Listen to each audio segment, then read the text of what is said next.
यदि आप Indian railway में ज्वाइन करते हैं तो आपको ट्रांसफ़र का जो रूल है, जैसे अभी ग्रुप डी का आया हुआ है या फिर टेक्नीशियन में आप ज्वाइन करते हैं, मतलब किसी में भी यदि आप रेलवे को ज्वाइन कर रहे हैं तो ट्रांसफ़र का रूल है। ठीक है, ट्रांसफ़र का जो रूल है वो मेनली 3 प्रकार से आपको ट्रांसफ़र का इसमें प्रावधान है, जिसमें कि पहले आपको देखेंगे तो एक आपका ऑन रिक्वेस्ट ट्रांसफ़र होता है, यानी कि आप रिक्वेस्ट करेंगे कि हमको जो है इस जोन में, जैसे मान लीजिए हम चेन्नई जोन में यहाँ पर ड्यूटी कर रहे हैं, तो हमको जैसे कि कहीं ट्रांसफ़र लेना है दूसरे जगह पे, जैसे हम प्रयागराज या फिर कहीं भी जाना चाहते हैं, यानी कि भारत में कहीं भी यदि हमको ट्रांसफ़र लेना है तो आप ऑन रिक्वेस्ट जो है ऑनलाइन कर सकते हैं कि आपको जो यहाँ पर ट्रांसफ़र लेना है। तो उसका जो प्रोसेस होता है वो एक ये तरीका है ट्रांसफ़र लेने का। दूसरा जो तरीका है म्यूचुअल ट्रांसफ़र होता है, यानी कि म्यूचुअल ट्रांसफ़र बोलें तो आप जो है यहाँ से कहीं जाना चाहते हैं, चाहे ओपन लाइन हो या वर्कशॉप, जैसे हम वर्कशॉप में, वर्कशॉप से वर्कशॉप या फिर ओपन लाइन कहीं भी जाना चाहते हैं, तो सिर्फ ये क्या होना चाहिए कि आपका जो कैटेगरी है, कास्ट कैटेगरी, वो सेम होना चाहिए। और आप जैसे आप मान लीजिए आप यहाँ से पॉइंट्समैन में जाना चाहते हैं तो आप पॉइंट्समैन में चले जाएंगे और पॉइंट्समैन जो है वो आपके जगह पे आ जाएंगे, उनका कास्ट कैटेगरी सेम होना चाहिए और बाकी ग्रेड पे वगैरह सेम होना चाहिए।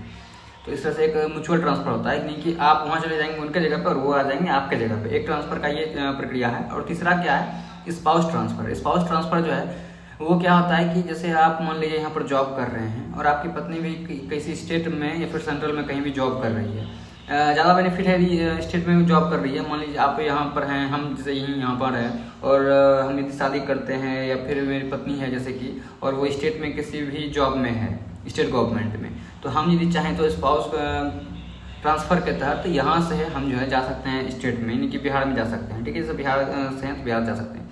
यदि वो सेंट्रल में है तो सेंट्रल का जॉब, आपका भी सेंट्रल का जॉब है, उनका भी सेंट्रल का जॉब है, तो ऐसे में भी स्पाउस ट्रांसफ़र होता है। उसमें क्या है कि सरकार डिपेंड करता है कि सरकार के ऊपर कि आपको जो है सरकार या तो वहाँ भेज देगा या फिर उनको ही यहाँ ट्रांसफ़र कर देगा, ये दोनों चीज़ हो सकता है। ठीक है, इसलिए आपका यदि राज्य वाला है तो स्पाउस ट्रांसफ़र में स्टेट बेस पर जो है वो ज़्यादा बेनिफिट होता है। ये 3 तरह का मेनली जो ट्रांसफ़र होता है, रेलवे का बात कर रहे हैं हम। ठीक है, तो ये चीज़ आपको समझ में आ गया होगा। अब बताते हैं कि जैसे कि आपका एक जो ट्रांसफ़र है, आपको सबसे पहले बताया ऑन रिक्वेस्ट का।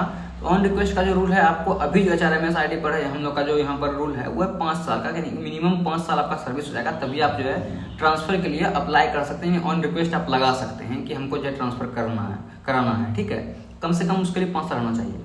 दूसरा है म्यूचुअल ट्रांसफ़र। तो आप जिस दिन से ज्वाइन करते हैं उसके बाद से कभी भी म्यूचुअल ट्रांसफ़र आप करा सकते हैं। आपको यदि म्यूचुअल मिल रहा है, यानी कि सेम ग्रेड पे आपको सेम कास्ट कैटेगरी में आपको यदि मिल रहा है कहीं पर भी कोई स्टाफ, तो आप उनसे बात करके आप यहाँ पर ट्रांसफ़र म्यूचुअल लगा सकते हैं। उसके लिए कोई भी समय सीमा नहीं तय किया गया है। ठीक है, तीसरा जो आपका स्पाउस ग्रांट है, उसके लिए भी आपको स्पाउस ट्रांसफ़र के लिए भी कोई समय सीमा नहीं है, जब चाहें आप जब ट्रांसफ़र लगा सकते हैं। बस कंडीशन हो जाना चाहिए कि आपका जो भी पत्नी रहेगी आपकी, वो जो है आपका, या फिर कोई लड़की है तो उसका हस्बैंड जो है आपका यहाँ पर स्टेट गवर्नमेंट में होना चाहिए, वो ज़्यादा बेनिफिट होगा। और गवर्नमेंट जॉब होना चाहिए, यानी कि सरकारी जॉब होना चाहिए, प्राइवेट में नहीं। ठीक है, या अर्ध सरकारी में भी नहीं, सरकारी होना चाहिए।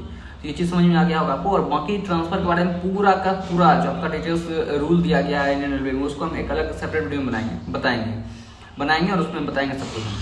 तो अभी आप लोग सोच रहे होंगे कि मेरा ट्रांसफ़र जो है प्रयागराज हो गया इतना जल्दी, वो कैसे ट्रांसफ़र हो गया। ठीक है, तो देखिए सबसे पहले बात है कि मेरा ट्रांसफ़र प्रयागराज नहीं हुआ है। हम जो है ऑन ड्यूटी गए थे, हम स्टेटस भी लगाए थे और अपने इस पर ये पोस्ट में भी डाले हुए थे हम यूट्यूब पर। ठीक है सर, आप लोगों ने ध्यान नहीं दिए और देखे नहीं है। तो हम जो है ऑन ड्यूटी गए थे, जो महाकुंभ का जो मेला लगा हुआ था उसमें हम ऑन ड्यूटी गए थे। तो मेरा ट्रांसफ़र नहीं हुआ है, चूँकि मेरा 2 साल ही अभी हुआ है। तो ऑन रिक्वेस्ट अगर हम लगाना भी चाहते हैं तो कम से कम 5 साल होना चाहिए। हालांकि ये ऑन रिक्वेस्ट के लिए 5 साल, जैसे यहाँ पर वर्कशॉप में बोल रहे हैं, कहीं कहीं ये चीज़ 10 साल भी है। जैसे कि आपका ICF में ही बात करते हैं तो ICF में आपको 10 साल का रिक्वायर्ड है कि 10 साल कम से कम आप सर्विस करेंगे तभी आप ऑन रिक्वेस्ट जो है लगा सकते हैं ट्रांसफ़र के लिए। ठीक है, तो सब जगह का अलग अलग है, लेकिन मिनिमम 5 साल तो होना ही चाहिए। 5 साल से कम जो है कहीं पर भी नहीं है।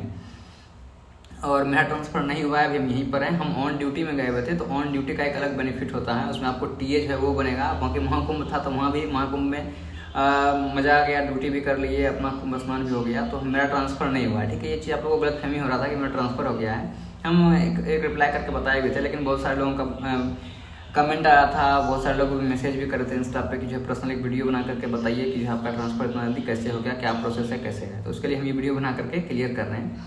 तो ट्रांसफ़र के लिए मेरा हुआ नहीं है, यहीं हैं अभी। हम ऑन ड्यूटी गए हुए थे और लगभग वही 10-12 दिन का ऑन ड्यूटी हम गए थे। और ऑन ड्यूटी का भी अपना एक अलग मज़ा है जब आप यहाँ ज्वाइन कर लेते हैं। जब आप ऑन ड्यूटी जाएंगे, भारत के सभी जगह से लोग जो है ऑन ड्यूटी आए हुए थे। ठीक है, तो उसका क्या है कि आपको TA बन जाएगा और एक दिन का TA 625 रुपया बनता है। तो ये बेनिफिट है। अब बाकी हम थोड़ा सा नया एक्सपीरियंस भी मिल गया, नॉर्थ में जाकर ड्यूटी कर दी तो थोड़ा एक एक्सपीरियंस भी नया मिल गया। और ड्यूटी में क्या किए थे वो हम किसी और वीडियो में बता देंगे कि मेरा ड्यूटी वहाँ पर क्या था। वैसे हम बताए थे, शायद फोटो वीडियो भी अपलोड किए थे तो आप लोग देखे होंगे। वो फायर फाइटिंग के लिए हम लोग को रखा गया था वहाँ पर। फायर फाइटिंग कहीं आग लग जाता है, स्टेशन पर ड्यूटी था हम लोग का, और कहीं आग लग जाता है तो आप जो है उसको बुझाने का काम करेंगे। इस चीज़ का ट्रेनिंग हम लोग को मतलब पहले ही यहाँ वर्कशॉप में दे दिया गया था, उसके आधार पर वहाँ पर रखा गया था, ड्यूटी दिया गया था, ठीक है। और वहाँ की ड्यूटी नॉर्मल था, 7 दिन के लिए ड्यूटी गए थे हम लोग। वहाँ की मज़ा आया और मैं ट्रांसफ़र नहीं हुआ है प्रयागराज। वहाँ के लोग जो बोल रहे थे इसके लिए बता दिया। और रूल जो है यही आपको ट्रांसफ़र का ये रूल है जो कि आपको बेसिक तौर पर हम समझा चुके हैं। बाकी डिटेल्स में एक और सेपरेट वीडियो में बता देंगे इसका रूल जो है क्या क्या है, कैसे कैसे काम करता है, सारा कुछ आपको रूल का जो है ना, जो ऑफिशियल नोटिस है वो भी आपको हम दिखा देंगे। जो नोटिफिकेशन दिया गया इसमें रूल का सारा कुछ बताया गया वो आपको वो भी हम दिखा देंगे। तो आज के इस वीडियो में इतना ही, मिलेंगे नेक्स्ट वीडियो में। उम्मीद करते हैं कि आपको सारा का सारा डाउट जो आपका क्लियर हो गया होगा। मेरा ट्रांसफ़र जो है वो नहीं हुआ है, ट्रांसफ़र होगा तो आप लोग को जरूर बताएंगे। और ट्रांसफ़र के लिए कम से कम 3 साल और हमको वेट करना पड़ेगा। और बाकी हमसे पहले जो हैं, मेरे से पहले बैच के जो भी हैं उनका ट्रांसफ़र का जो है सारा डॉक्यूमेंट रेडी हो गया। नेक्स्ट मंथ में भी बताया गया है कि उन लोग का यहाँ पर से ट्रांसफ़र हो जाएगा, ठीक है। तो ट्रांसफ़र एक अच्छा चीज़ है और ट्रांसफ़र हर कोई चाहता है कि हम किसी दूसरे जोन में हैं तो घर के साइड चले जाएँ और वहाँ पर जो है ड्यूटी करें। बाकी हर एक अपडेट के लिए आप लोग जो है इस चैनल को सब्सक्राइब कर लीजिएगा। रेलवे का सारा इन्फॉर्मेशन देते रहेंगे। मिलेंगे नेक्स्ट वीडियो में नए टॉपिक के साथ, तब तक के लिए जय।